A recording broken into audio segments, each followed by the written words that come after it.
probably in the living room. So anyway, I'm in the shed, as Corky would say. I live in this little room, I guess. But anyway, this room used to be a garage, and it was converted into a bedroom. It has a bathroom in here, and then it has a utility room where we keep the freezer and our washer. Not that you needed to know that, but just so that you do know, I guess. But anyway, it says getting ready for spring, and it's January. If I lived in Colorado, that'd be crazy getting ready for spring.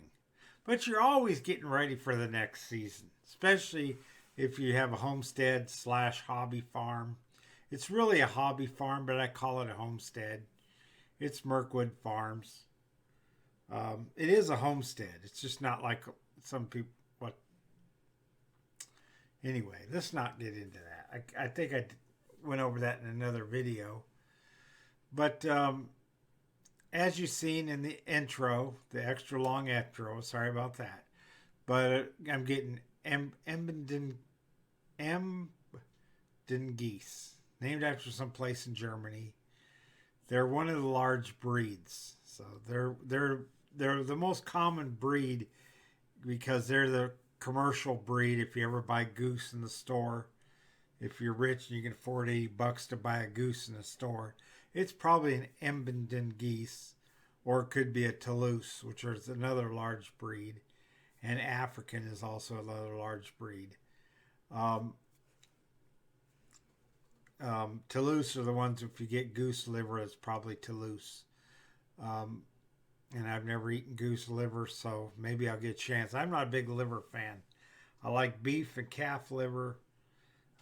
Chicken liver, if it's deep fried and fat and, has a crispy batter on it, then I'll eat it. But my wife loves liver, so, yeah, especially chicken livers and turkey livers and stuff. But me, not so much.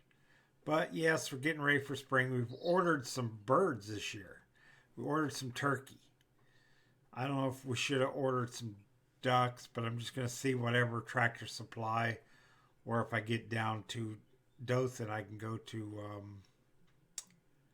oh God, I forgot what that name of that place is. It's like Tractor Supply, but huge. It's almost big like a Walmart Tractor Supply type place.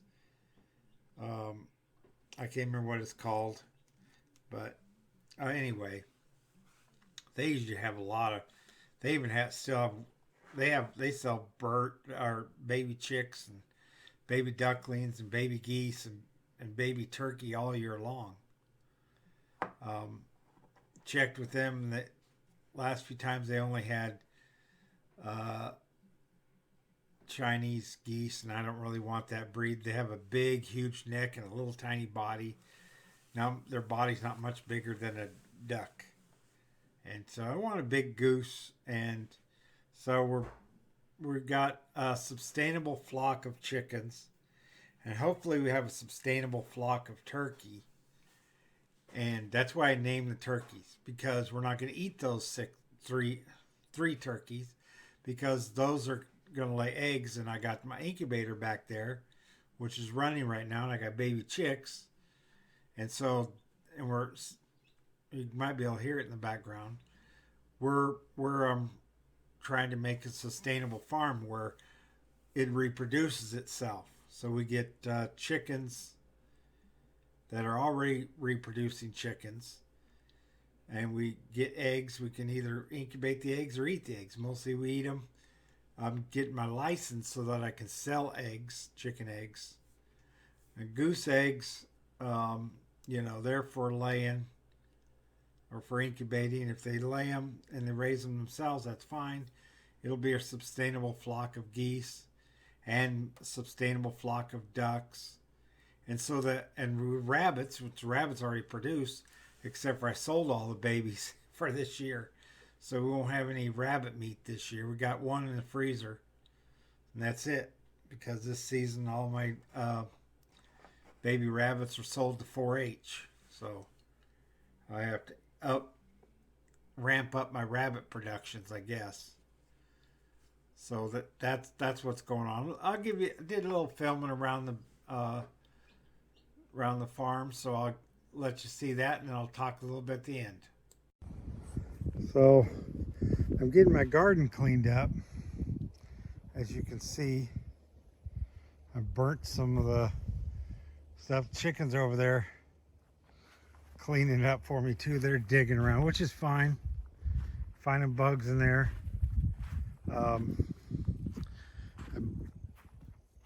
got a lot of weeds in there. There was some poison oak in there. I've cleared out a lot of this area too, which is a little ditch in front of it.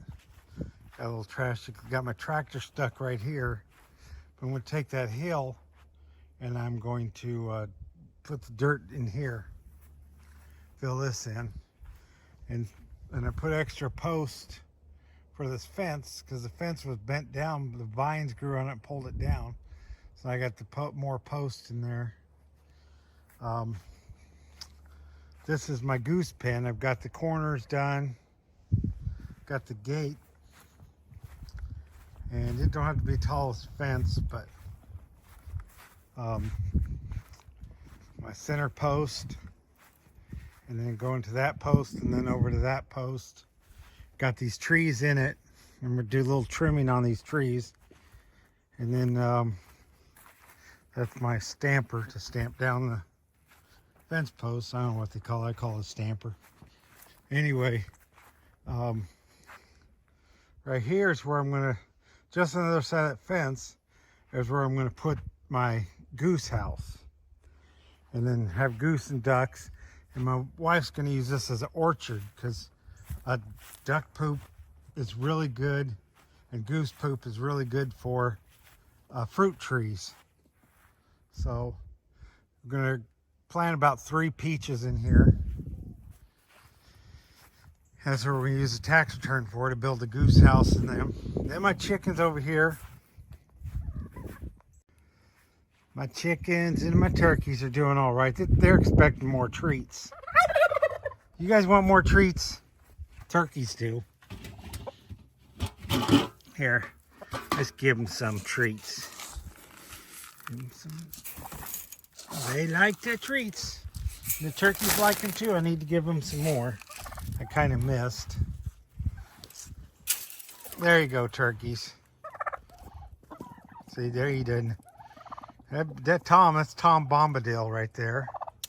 That's his name. And the further one is blue, and the closer female is Delta. And that rooster is a Theodore, and I haven't named any other hens this time around. Too hard to keep track of who's who to name them. But I got my fencing out here. It's kind of what I've been working on. Also working on, because I've been rebuilding these pens here. So I put fence up there, up here like this, instead of that green mesh nylon stuff, because as you can see, it's kind of a mess. I filled in areas where it wasn't, where I had gaps, so it worked there, but that's about it.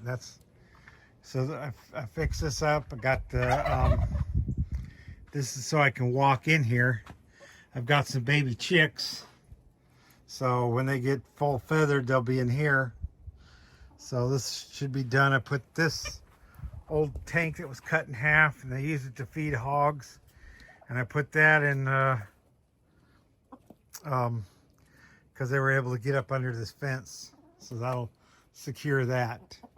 They get up on these rafters at night and sleep there, and then they poop everywhere, and see it poops all over the damn place. But it's not so much over here now. So you got wiring up here to keep them out. So that's what I got going on. I got another brush pile. As you can see, I'm letting that stuff dry. It's all green. So let it dry for probably another month. And I get new windows, so I had to trim out the bushes so I could get to the windows. So I butchered the hell out of these bushes. But You gotta do what you gotta do. And there's Hilda. Hi, Hilda. Hi, honey. The guy who came in to give us gas, he came in through the gate over there, and he backed up into here, and he was filling the gas, and I didn't know he was there. And me and Hilda went outside, and Hilda went and tried to attack him. I used a stick to keep Hilda away from him. She was like, he's trespassing. She doesn't like trespassers. Do you, honey? Do you? Show everybody how cute you is. She's the cutest doggy. Are you the cutest doggy in the whole world? Are you? That's what I hear. I got this little, this is for my wife exercises the dog, teaches the dog to listen. And she does it. She jumps over the little hoop. She jumps over the little hurdle, and she's not real good at weaving through here. This is the weave, and she's supposed to weave through them, slalom through them. She doesn't do that very good. I took the gate out and put it over there. My wife was mad, but see, I was able to get my lawnmower in there to help chop down some of those weeds. I need to go in there again today. And then I got one more thing to show you.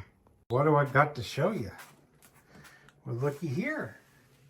Little baby cheep cheeps. Yep. Yes, sir. Some over there. And over there, and they're wandering around. They're making a mess. But that's what little chirp chirps do, is they make messes. Don't you guys?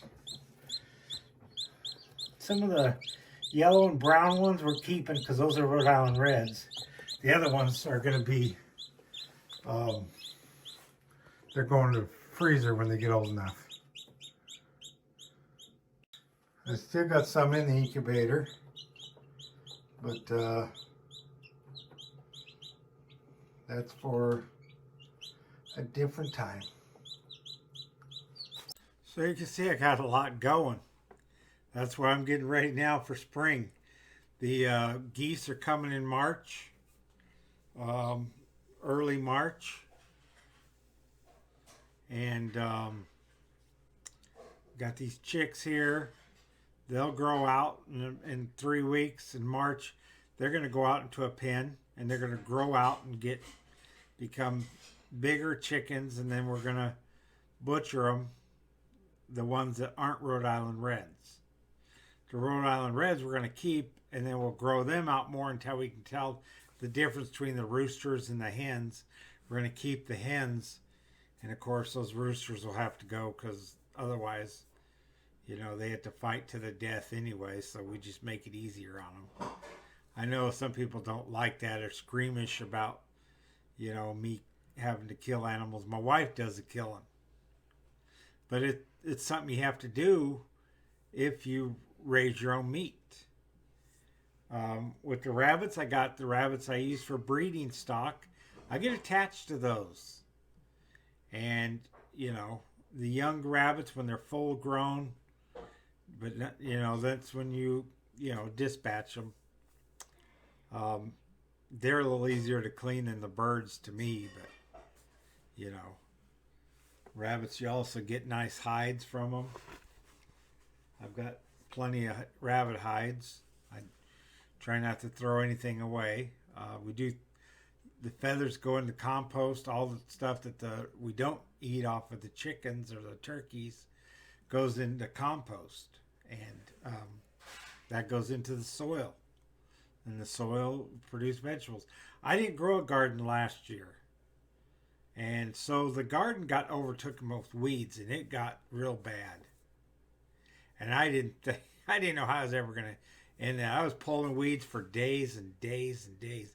I'd come in, get on the computer for a little while, and go out there and pull weeds for a couple hours. Come in get on the internet for half an hour, go back out, pull weeds, and there were stickery weeds, and there was poison oak in there, and it was a real mess. And then finally I got to where I could get the lawnmower in there and, you know, and chop down some of that stuff too, and then made a big old pile and burnt that today. And it was hot burning too.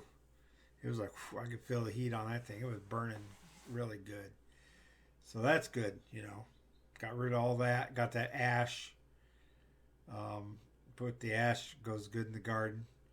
I still got a little more work to do. I wish I had a rototiller, but I don't. So that means I got to dig and overturn and clean out the rabbit tree. I take the rabbit poop out to the garden. I've got compost that's been composting all year. Oh, not all year.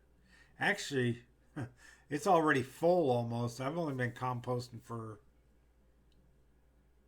since September. So, because I used the compost when I planted in the front yard, I got some bougainvillea and rosemary, and I planted some kale out there. My wife's going to plant some some of her herbs and stuff there. That's her herb garden. But I got the bougainvillea to make shade and kind of lower the temperature in the front of the house. This bougainvillea is good for that. So anyway, that's really what's going on. I probably forgot a few things. Oh, I'm going to talk about the goose house. See, building the goose house, which is going to be a pallet is about 4 foot by 4 foot. So it's going to be 2 pallets wide. So that is 8 foot, or 2 pallets wide. Just go wide, okay. And then lengthwise, it'll be 6 pallets. So that's going to be, let's see, 8, 9, 10, 11, 12 foot. So it's going to be 4 foot by 12 foot, which should be plenty of room for the geese and ducks. And just going to be a dirt floor. And if I can afford it, I'll put some cinder blocks down as a foundation. And then use, on the corners, I'll use landscape timbers, even though they say you're not supposed to use those for construction. If you use the pallets, they're already sturdy, so the landscape timbers just support them. And it's going to be 8 feet tall in the front, and then 6 feet tall in the back, sloped roof towards the back. And then it's going to have an open door, so it's going to be open and then, you know, at one end. Not going to have might have a hinge door there, but I don't know if I'm going to do that or not. If I don't have a hinge door, I think it's 18, maybe with it. It'll take about 18 pallets, and then I got to figure out something for a roof. And then the siding, I'll probably, if I can get some tin or fiberglass roofing stuff, I'll use that. But definitely use that for the roof. But if it's cheap enough, I get a good deal on it, I'll use it for all around, or otherwise I'm just going to staple